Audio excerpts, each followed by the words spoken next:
My name is Dennis Griffoni and welcome to How to Recover a Lost Exchange Server 2016 member of a database availability group. I'm recording this video for personal training and you will see myself connecting to different Exchange servers and practicing with many PowerShell commands. This video will take about 20 minutes and is best viewed for a level 2 or a level 3 engineer. So let's start.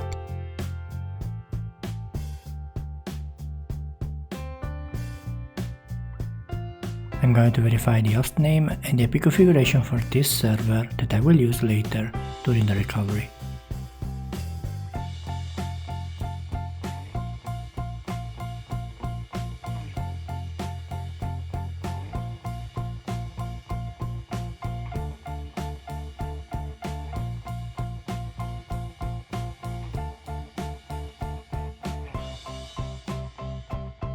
With the get mailbox server command, you can see that we have 3 Exchange servers, part of the same database availability group called DAG01.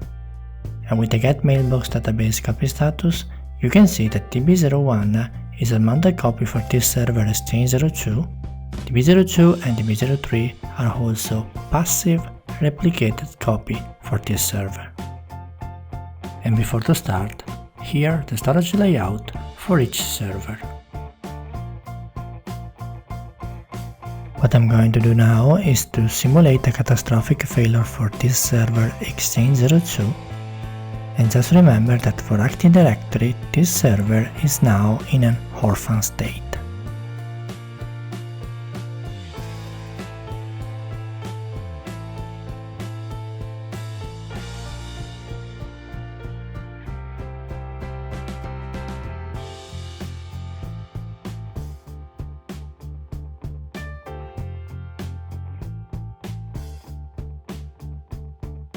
So, we are now in a situation in which we lost one server and we have to recover the environment as soon as possible. The first things I'm going to do is connecting to another server called Exchange03 and opening the Exchange management shell.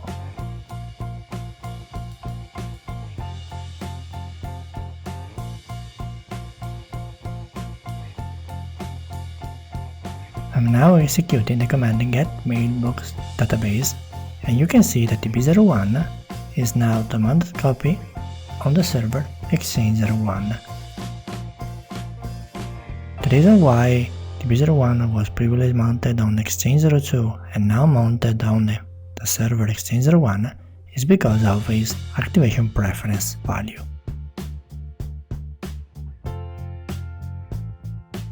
With the get mailbox server command, you can see that for Active Directory, in the configuration, Exchange02 is still present. While you can see that if I'm going to execute the get mailbox database copy status for the identity DB01, you can see that DB01 is a mounted copy for the server Exchange01, is a passive healthy replicated copy for Exchange03 and is in service down for Exchange02.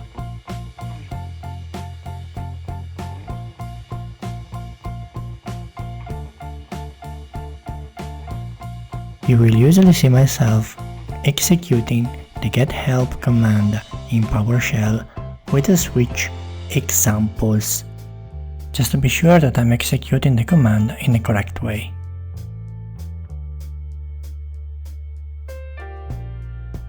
And also, for a double check, you will see myself finding the same command on the VKB in TechNet.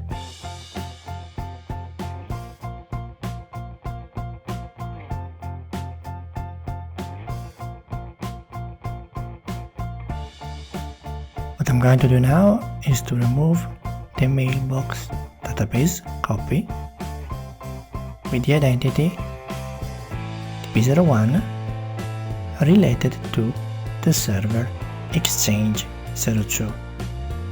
What is important to see is the series of warnings that you have. First warning said that they couldn't communicate with the Microsoft Exchange Replication Service on server Exchange02 that we lost. But the most important warning is that the copy of mailbox database db01 on server exchange 02 has been removed from the configuration, and this is what we want. And now I'm going to do the same for db02 and for db03. Take your time to read the warning messages.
And now I'm doing the same with the command remove database availability group server.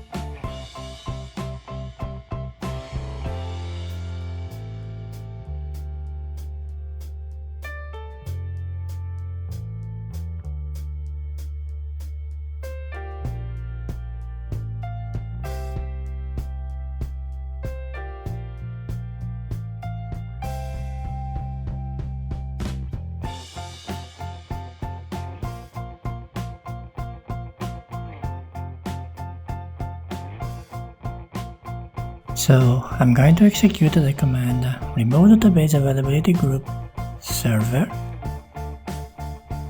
with the identity DAG01 for the mailbox server exchange 02 with the switch configuration only. What does it mean? I'm going to say to the DAG01 remove the server exchange 02 from its configuration. And if you see, it's going to remove the server exchange 02 from the database availability group DAG01. And this is what we want.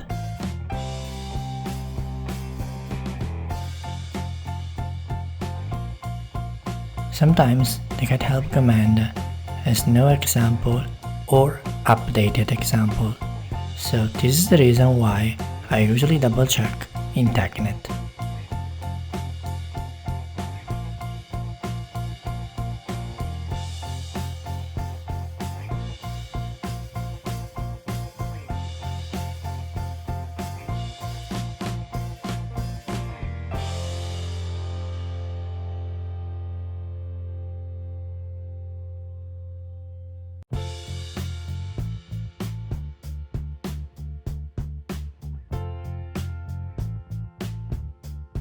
So what I'm going to do now is opening a normal Windows PowerShell session with administrative privilege and executing the command remove cluster node with the name exchange02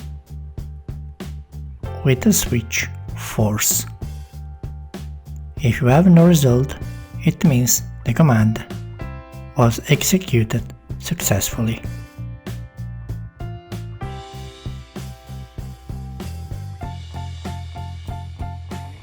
And now I'm going to set up to the new virtual machine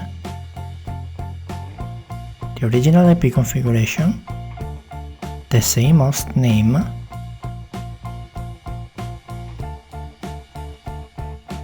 and I'm going to join this virtual machine back to the domain.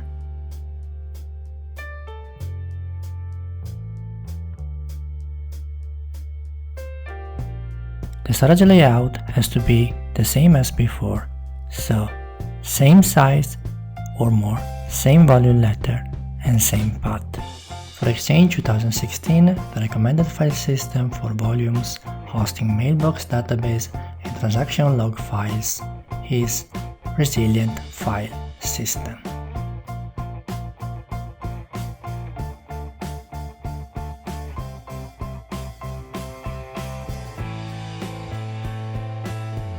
One of the prerequisites you have to install is the Media Foundation. In this video, you will also see how many times you have to restart your server.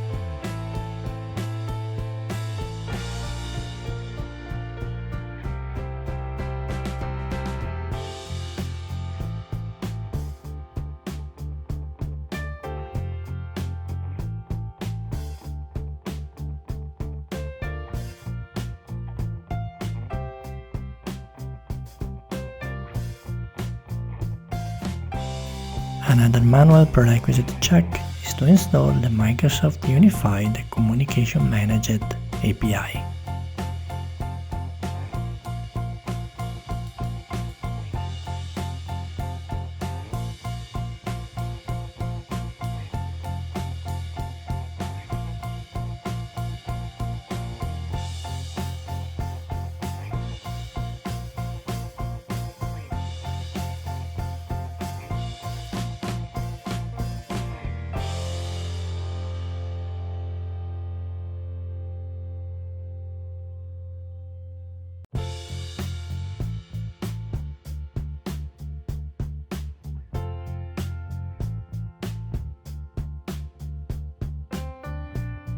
And now I'm going to install the Microsoft.NET Framework 4.5.2.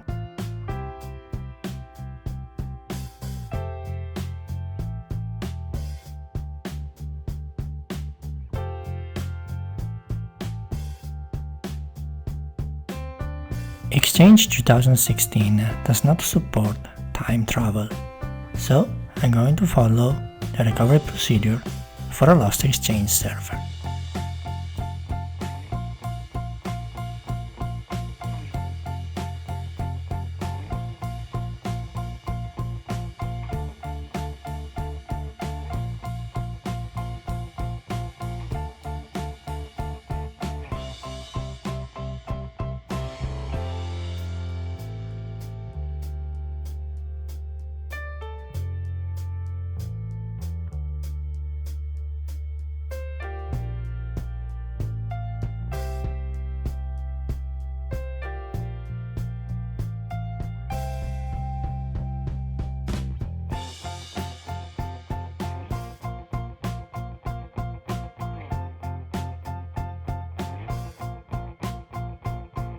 My goal now is to do a Microsoft Exchange Server 2016 Cumulative Update 3 Unattended setup with the switch Install Windows components.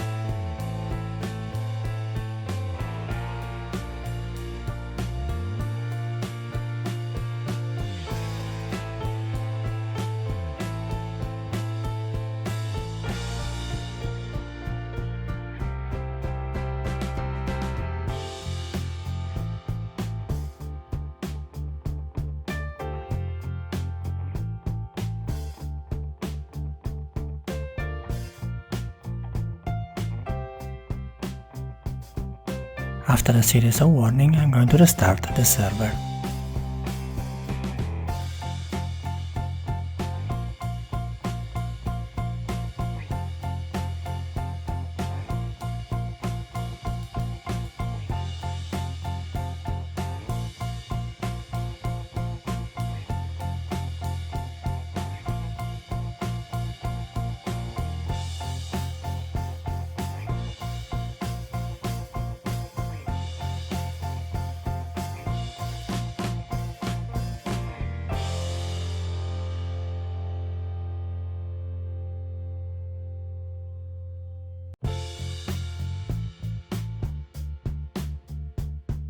During the unattended setup, I've also noticed that a reboot from a previous installation is pending.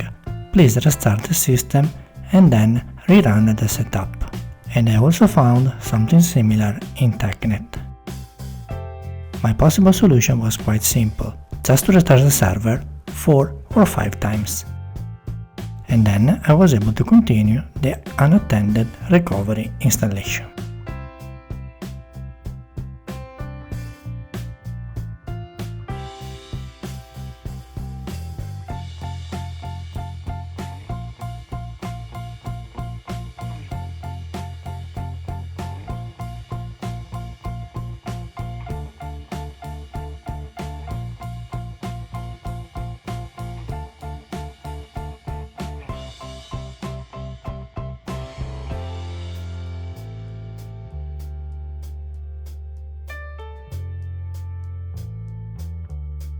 Without editing, a fully recovered installation will take about 1 hour.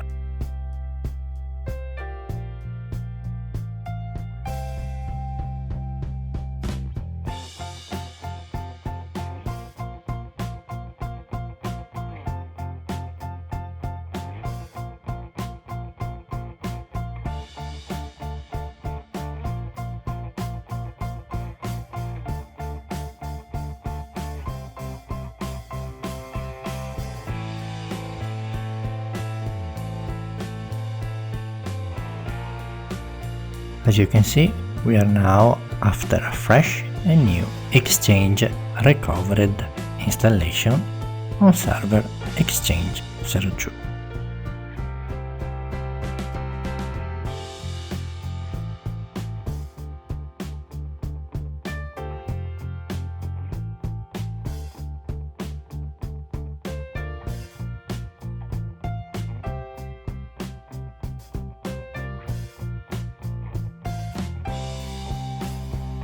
With the command get database availability group, you can see that DAG01 has 2 members, Exchange 01 and Exchange 03.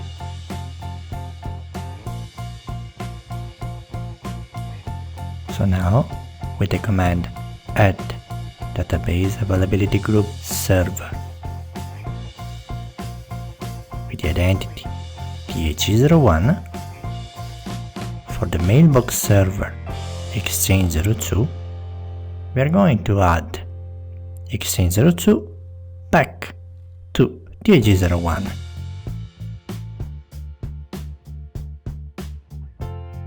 And as you can see, the task is installing a Windows failover clustering component on server Exchange 02.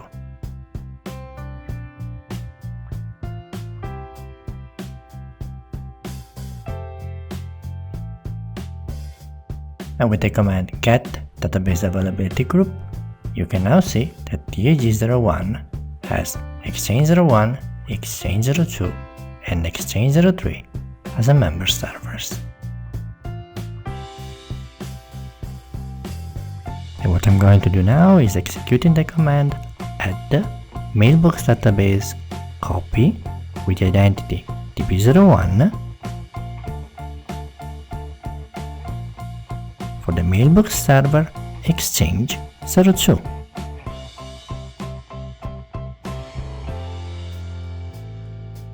And this operation is technically called seeding.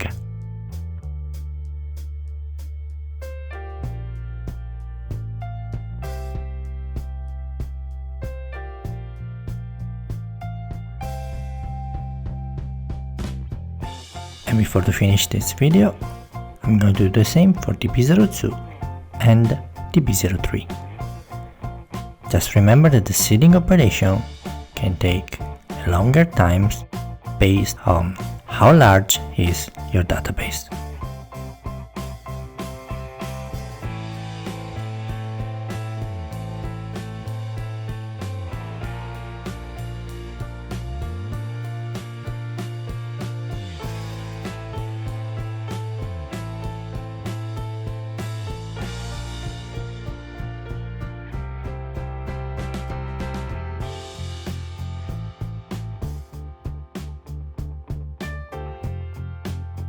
And as a final check, with the get mailbox database copy status, you can see that all the 3 databases are in healthy states and still synchronizing from the mounted copy with their replay queue length.